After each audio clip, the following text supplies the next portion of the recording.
If I was a young teen today, I think the chances of me thinking I was trans would be quite high. Here's me at 15. I'd barely even started puberty, and I think this is when I would have been most vulnerable. Hassan, who I work with at the Gay Men's Network, feels the same, so we thought, let's have a chat about it. Before we get into it, I'd like to invite you to become one of my Patreon supporters. You could be a beautiful stranger, a dancing queen, a sugar daddy, a fairy godmother, or a big spender. Or if you prefer, just like a one-off donation, you could use PayPal. It will help me to keep making these videos. Thank you so much. Okay, let's go. Hi everyone, I am here with Hassan. Hey everyone. And we are going to be talking about basically how we as two homosexual men have had a chance to grow into ourselves as, you know, we're just, what, a year apart? Yes, I about guess. that. Yeah, I think so, yeah. We're quite similar in age. We grew up in different places. I grew up in the Netherlands. Hassan grew up in Scotland. Yep. We live very different lives. But there are a few things that we have in common. And one is quite a strong fear that we both have, that had we been teenagers today, we both strongly believe that we would have been sucked into all of this gender madness and thought of ourselves as trans or as a woman, and try and somehow become a woman as a way to deal with, among other things, internalized homophobia. So for us, this is quite a personal topic. It's a very personal topic, and it's certainly the reason why I got involved with GMN and this fight altogether. So we're going to be talking about that for a bit, because it's not something that we say flippantly. And with all this gender madness going on today, we're seeing so much how young people, teenagers, young teenagers especially, and even kids, are being harmed by all of this stuff. And we're looking on in horror as we're basically thinking that could have so easily been us. But we are here, and at least we had the chance to grow into ourselves, to grow up. We grew past that younger sense of being uncomfortable in our own skin. Uncomfortable, inferior, we'll get to all that.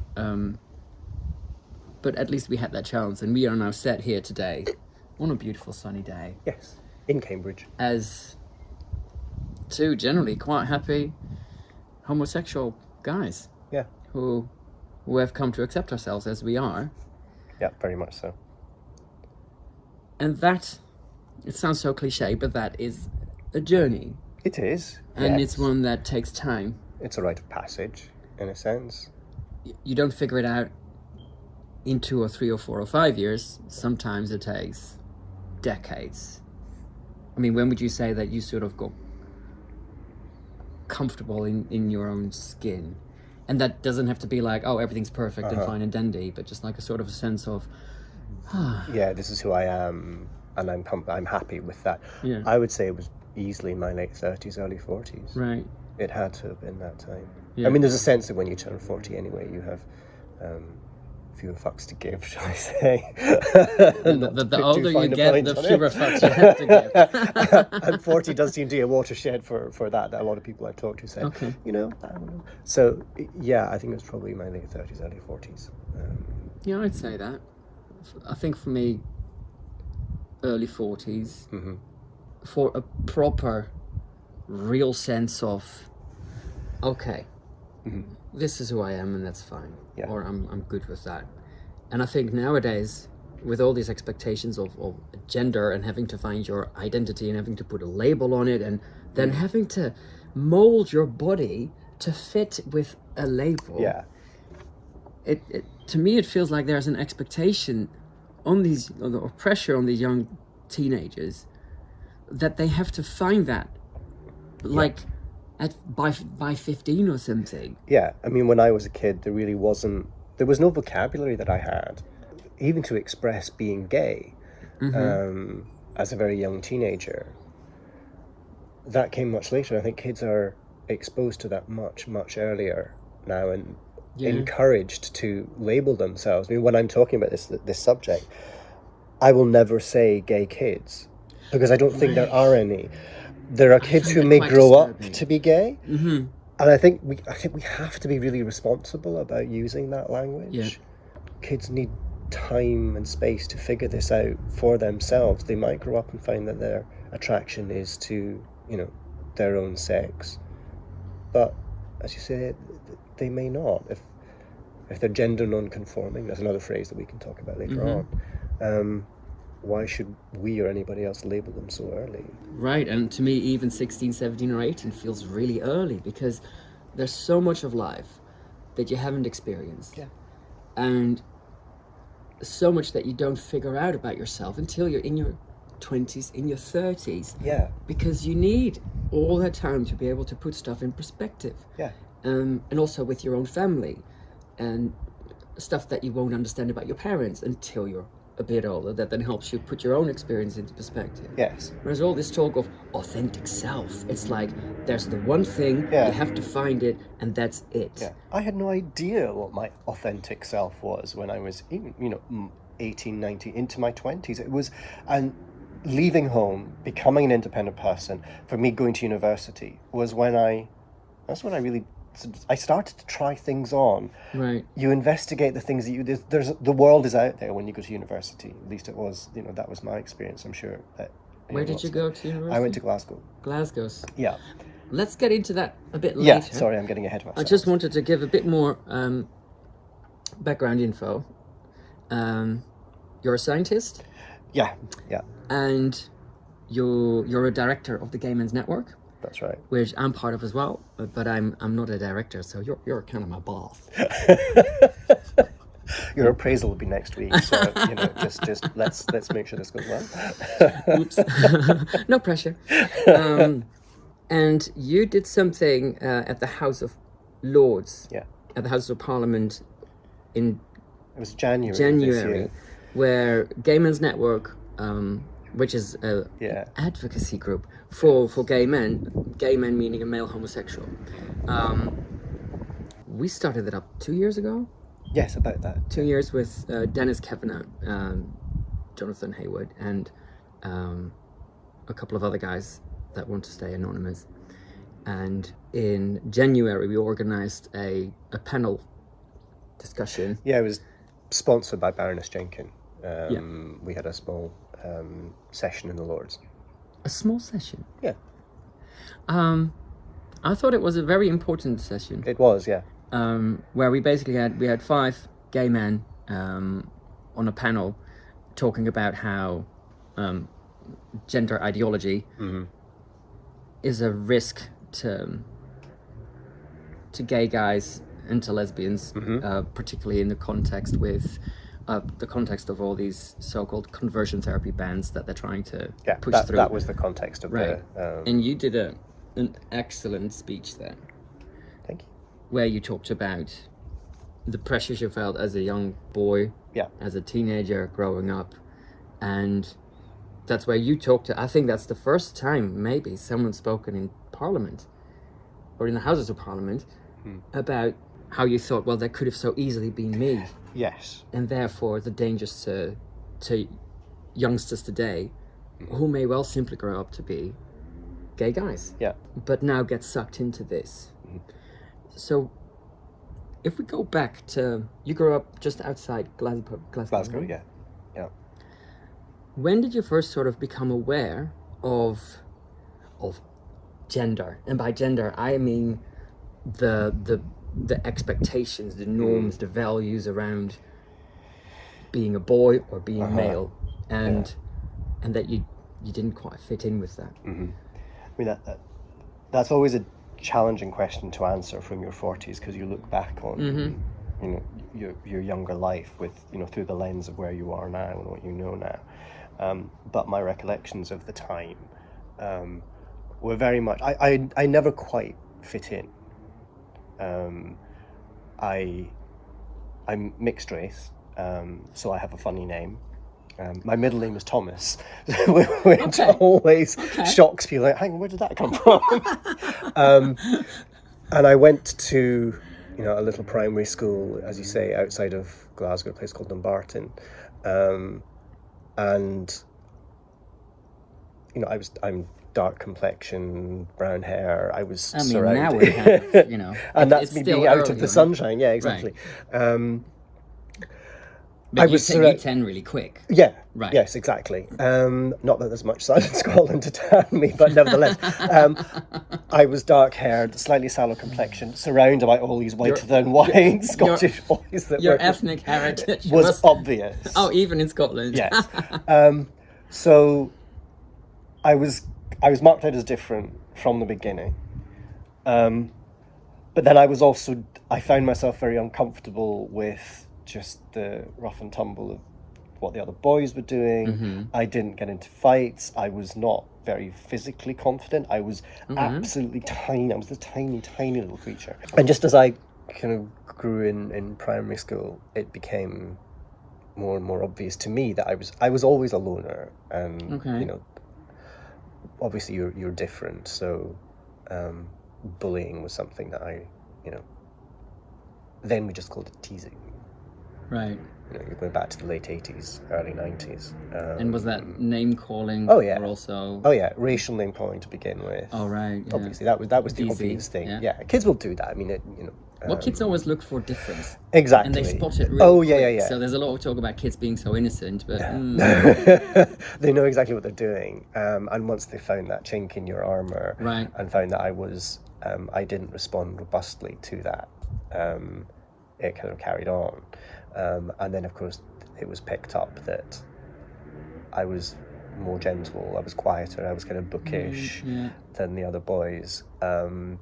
So, by late primary school, early high school, this had morphed into you're gay, you're queer, you're puff, all that sort of thing is what I heard in the playground.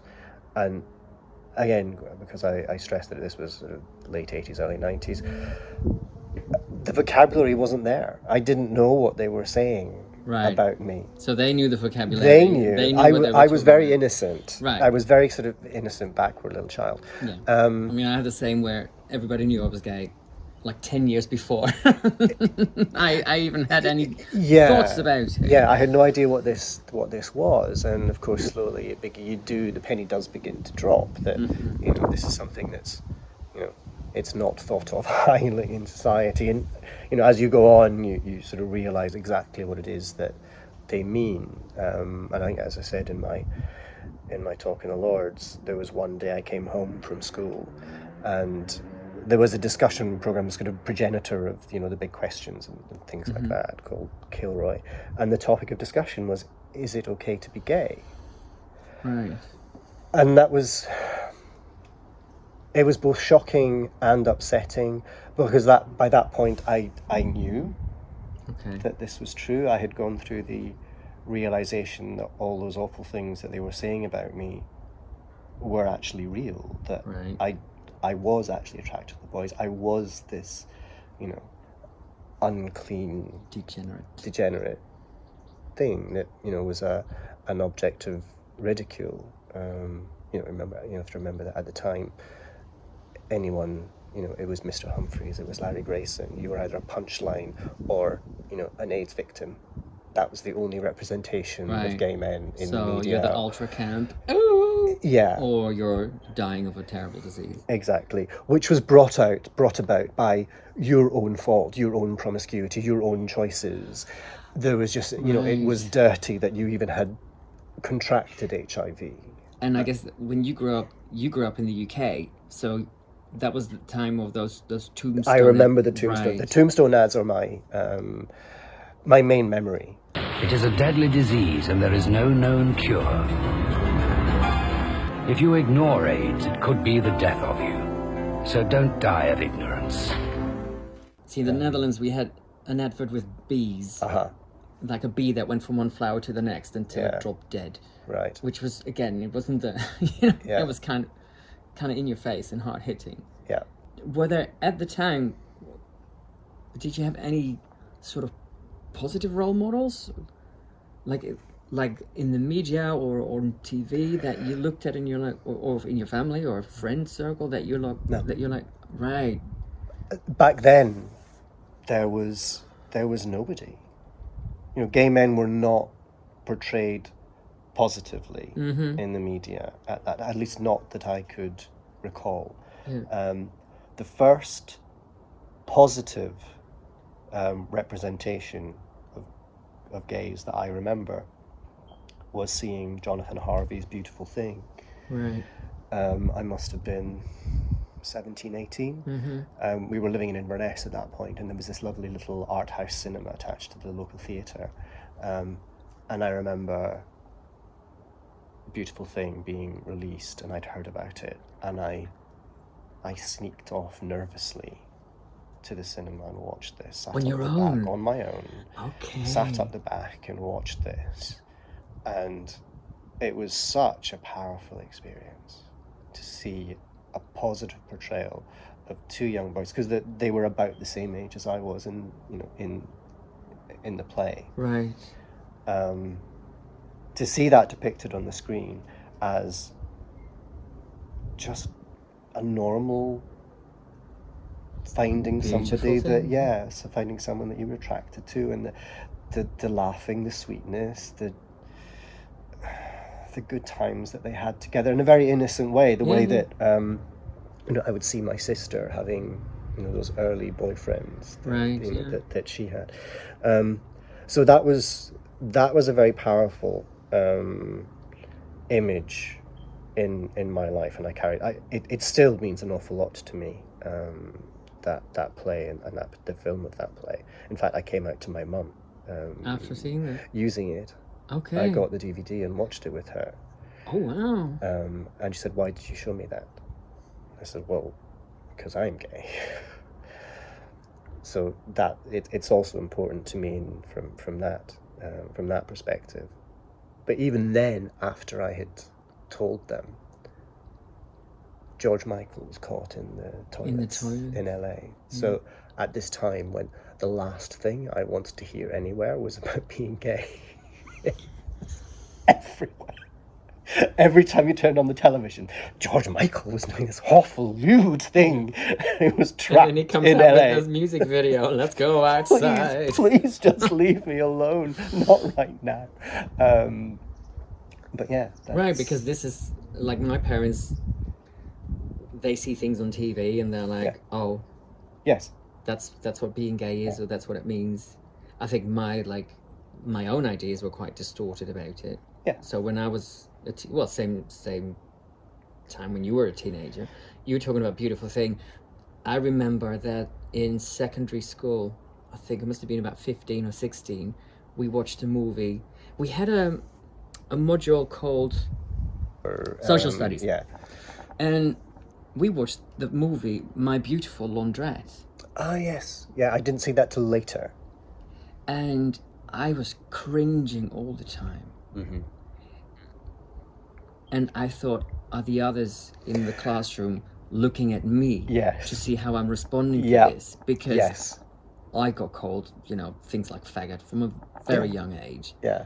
And I didn't really know what it was. Mm-hmm. I remember the first time I went on a summer camp. Yeah. I would have been 12. Mm-hmm. And there were hundreds of kids, and then we were all in groups of 10 or 12 or something, and then we all had our own group leader, like an adult. And then we picked a name for ourselves as a team, and then everyone on the team got a nickname. Mm-hmm. And then somebody, it was my turn to get a nickname, and then so they go like, okay, well, what shall we call Menno? And a girl went, little faggot. And so the team leader, who was an adult, said, no, that's not nice. And I just went, oh, I really like the sound of that. I'm happy with that. I'll be a little faggot. Because I had no idea what the word meant. I mean, I think I was all a bit, I was just so naive. Yes, exactly, that's right. And I didn't, it's weird, right? Because from the age of 6 to about 9, I got bullied a lot. Yeah. And still, I didn't recognize what was underneath what she was saying. Yeah. I mean, I was so naive. And that first night, you know, the boys were had their own wing, you know, in the accommodation. Girls had their own wing. Actually, it wasn't like a wing, it was the opposite side of the corridor. Right. So all the girls were on the one side of the corridor, all the boys on the other one. Yeah. And there were 3 bunk beds per room, so 6 guys. I mean, we were 12, 13 years old. 6 boys per room. And I was on the top of one of the bunk beds. And it's the first night, and it's exciting because it's like first time on a summer camp, and you're away from home, and it feels adventurous. And then one of the guys went, "There's a girl in our room." Okay. And I was like, the girls are not allowed to be here because the girls are all on the other side of the corridor. So, there's a girl. How did she get in here? This is so exciting. This is so naughty.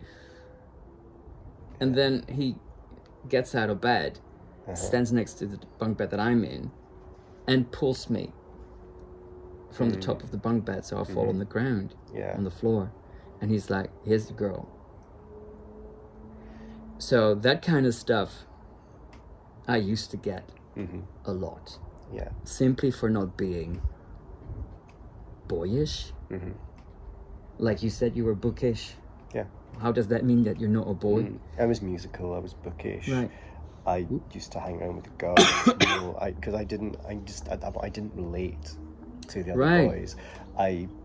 All my friends were girls. Yeah, I wasn't sporty. No. I didn't play football. I didn't know how to play football. What happened when the ball came your way? I froze. I didn't know. I mean, it was I'd that go like this. bad. It was that bad, and that I hate using the word traumatizing because it wasn't traumatizing at all. It was deeply uncomfortable. Let's say. Well, yeah. But so it had so much of an impact on me as a child that even now, in my late 40s, if I see kids playing football or something in a park and I'm walking, I'll take the long way around because I don't want that ball to come anywhere near me, because I still, when I see that, the thought of that ball coming near me, I still get the fear that little boy felt when he was taken out to do PE and not having any idea what to do or how to play. Because remember, this is Scotland, so football was like a national religion. Okay. Right?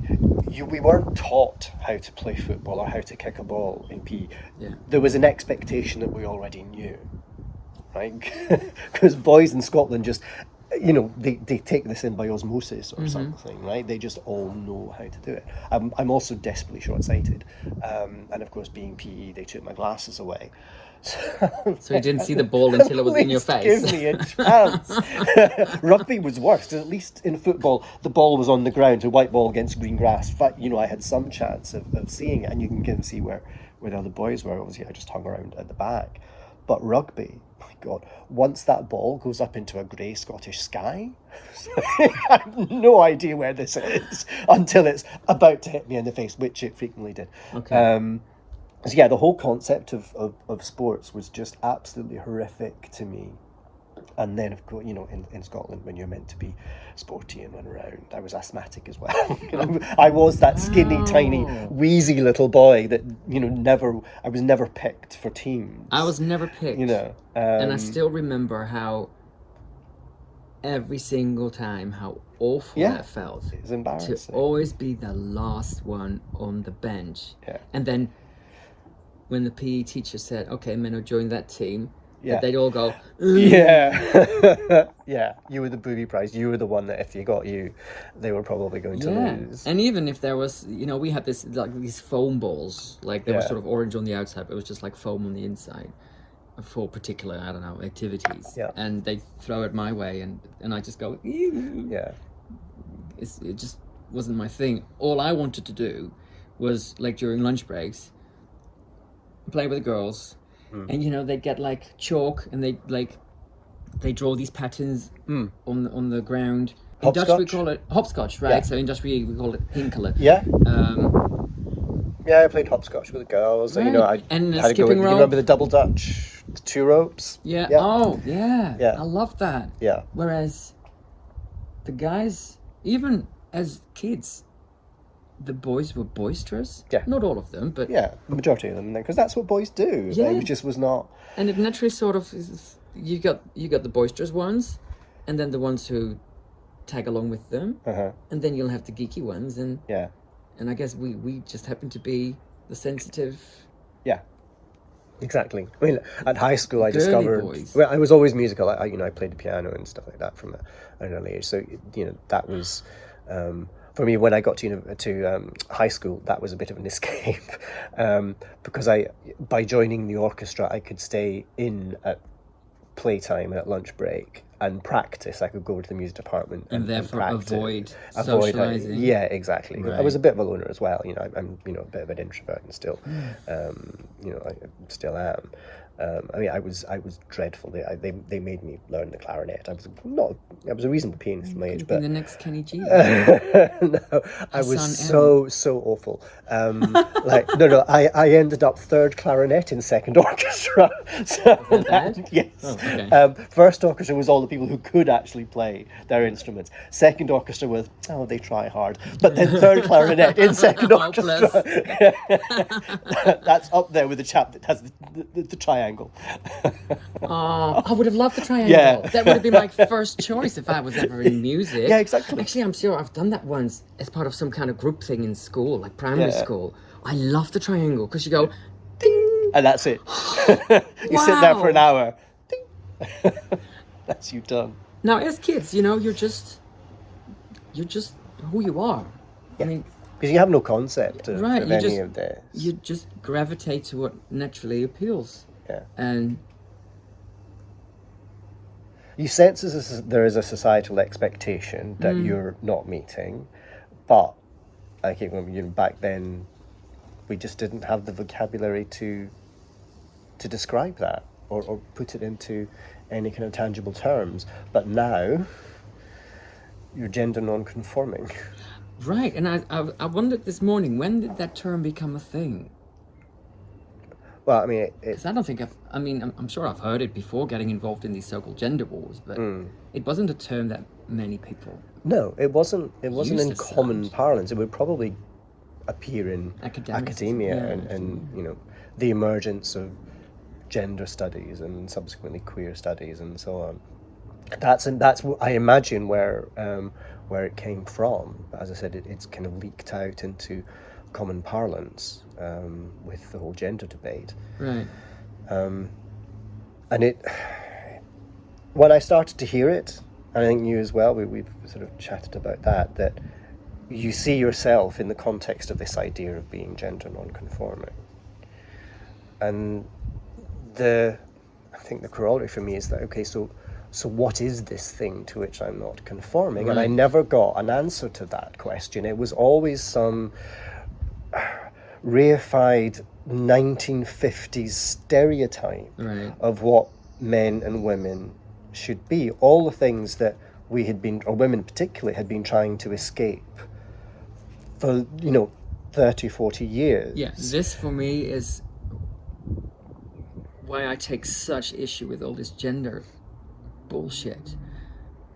Because we've been talking about not fitting in as boys, and then the realization of being gay on top of that, and the shame that comes with that, and we haven't really talked about that much, but the sense of this isn't good, or I have less value as a person because of this. Yeah, very much so. Which is all driven again by all these stupid expectations, all based around gender. Yeah, What a is stereotype. a man? What is not a man? You're not manly enough. I mean, even looking at this video, people might look at you and me, and straight away they'll have like an idea of a judgment about, oh well, Hassan is more manly than Menno because X, Y, Z, or maybe the other way around. I'd be very surprised. But who knows? Yeah. I mean, it's just kind of human nature to put people in boxes. But I think when people watch this, it'll be completely obvious to them that we're both gay. But that's because there's a stereotype of what gay men, and they will see that common in both of us. And I've tried to get away from that. I don't do that anymore. Yeah. But again, that's something that came in my late 30s, and now my 40s, where I'm just like, whatever. Yeah. I've never been able to not be obviously gay. I was even obviously gay before I knew I was gay. Yeah.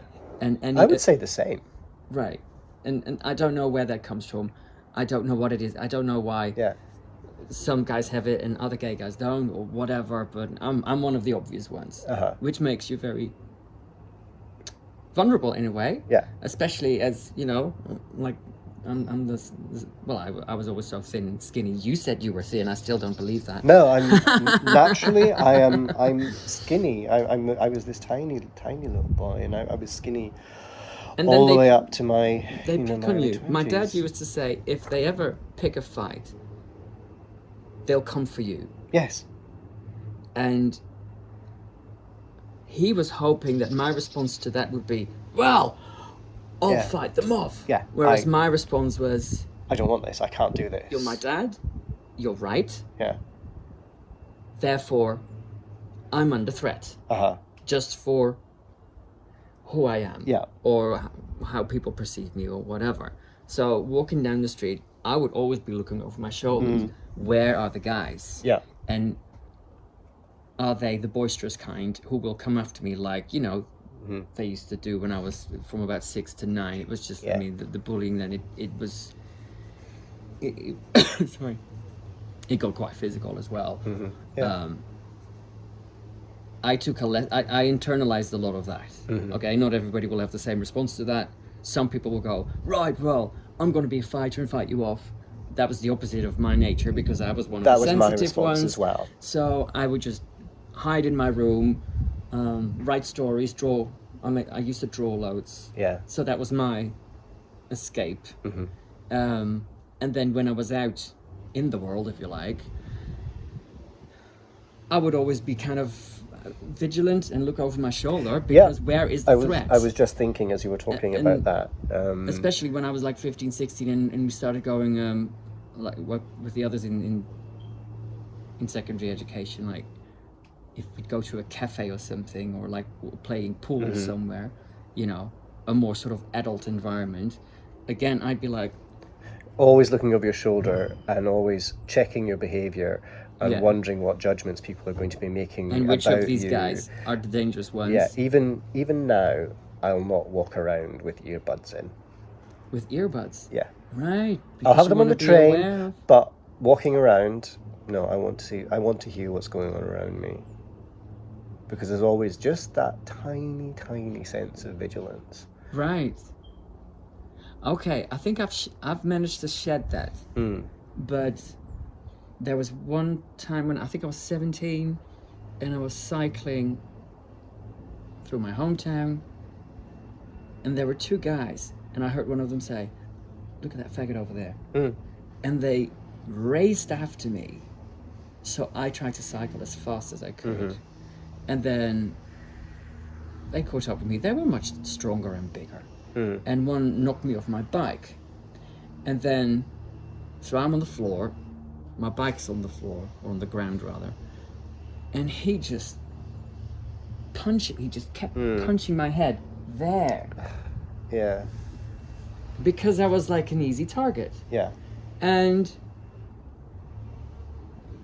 I just remember he stopped at some point and he just walked away with his friend. They were laughing, they got on their bikes and they just cycled off. Yeah. But there was a crowd of people there. There were at least 10 people just very close, just watching. They didn't say anything, they didn't do anything. Yeah. And I was like 16 or 17. So I do remember getting up and kind of going, show's over now, guys. Yeah. And I cycled home, and it was only late afternoon, so before dinner. And I went into the kitchen. No, I didn't go into the living room. I got in. My mum heard me coming in, and I just said, and she's like, dinner will be ready in like, I don't know, an hour or something, half an hour. And I just said, I don't feel well, I'm gonna go to bed. Because I didn't want anyone to see me. Yeah. There's a sense of embarrassment that this was my Because fault in some way. They had proved my father right. And I was too weak To do anything about it. to do anything. Yeah. It was the next morning when I'm in the kitchen making my breakfast that my mum comes in and she just goes, because that guy had been beating me there. I'm standing here, my mum comes in and she sees all this bruising all around there. So she's like, what happened?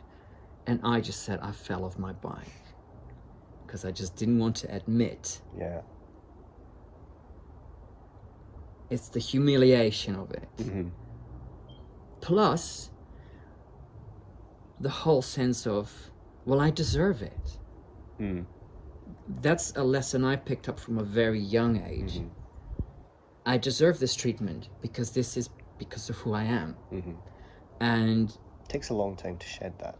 a long time and a lot of hard work, but at least we've had the chance to do that. Yes. And when it comes to all this trans business, that's where I feel they're not giving these youngsters the chance to go through that. Not only the going through puberty, having your brain be able to develop fully, but having and you need it again, as I said earlier, it's not just 2 or 3 years. It takes 10 years, it can take 25 years, it can take longer than that. But it's so worth getting to that other side. And now they're taking that away. And we know that now from the CAS review and from other research and reports and stories of detransitioners. But there was one point I wanted to make. Right. In those days, and it would have been the same in Scotland, I guess, there were no anti-bullying measures. No. We didn't have any. Nothing serious. Like you said, it wasn't even called bullying, it was called teasing. And, remember, this was also in the time of Section 28, or the Scottish version thereof. Yeah, we didn't have that. So, schools couldn't even talk about homophobic bullying. It was completely ignored back then. So in my case, when the bullying got so bad, and my parents were like, this is not normal, they talked to the school. And the teachers just said, he's asking for it. Right. By being different. Yeah. So then again, I took that on board. I'm asking for it. It's my fault. And once my dad said, Menno, you need to go up to the parents of those kids who bully you. And looking back, I'm like, that was actually quite an odd thing. Yeah, why should it be your responsibility? So there I went as a 10-year-old, going, down the streets and knocking on the doors of the kids that bullied me, and I'm knocking on the doors and asking to speak to their mum and dad. And then when I did get to speak to the parents, they said the same thing. You must have been asking for it. Yeah. So for me, that was something that I took on board. I took it to heart, and I shouldn't have. But how do you know, especially as a sensitive child? It was my fault. And then I just never valued myself as a person. And then the sort of shame begins to rear its head around, ooh, I might be gay, gay's not good, gay is bad. For me, religion played quite a role in that. Yeah, I was brought up Catholic, so I had to deal with that, although I sort of jettisoned that when I was about 12 for other reasons. I was surprised. I found a diary from when I was 17 and I was still writing in there, it's an abomination in the eyes of the Lord. And I'm like, oh, wow. Yeah. I was that into religion then. Yeah, I wasn't. Okay. So that was never a major concern of mine. It drove some of my mum's perspective, but, certainly it wasn't a sense that I had. So when I got to about 12, 13, there were also a lot of comments, like I told you about that summer camp thing. Oh, there's a girl in the room, it's me. And also being part of a set of twins, where my twin sister, was always such a tomboy, short spiky hair, tough, really into sports and outdoorsy stuff.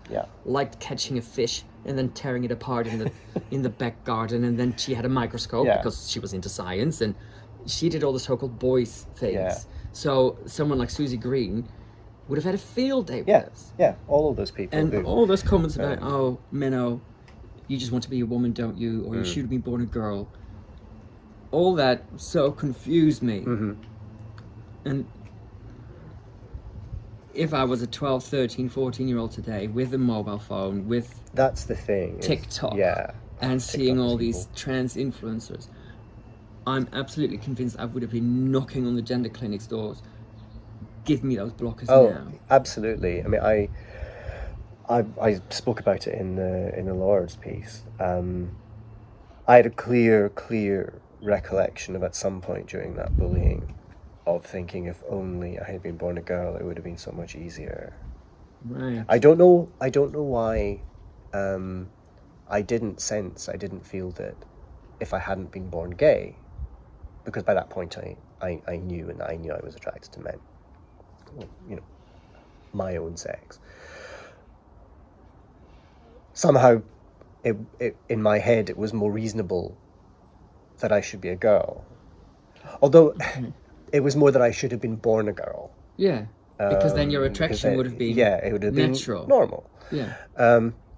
But then there was no vocabulary for this. I had no words to describe this. And if I had said it out loud, don't be so stupid, go back and do your homework. Yeah, but you still had that idea. The idea was in my idea was head. there. If I had been a girl. Yeah, and if I had been exposed to all of this stuff on Twitter, Reddit, on TikTok especially, the stuff that's on there is absolutely terrifying.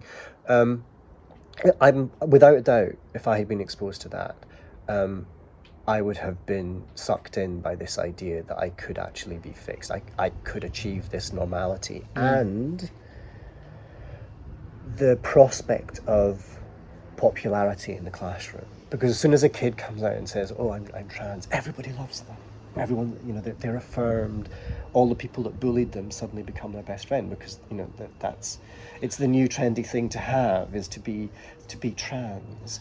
Yeah. And so the love bombing. Yeah, you escape the bullying, you escape being ostracized, and suddenly you're enveloped in, "Oh, we love you, we love you." And you're part of this That's magical rainbow tantalising community. to someone who has constantly been on the outside of things, constantly being that bit of an outcast.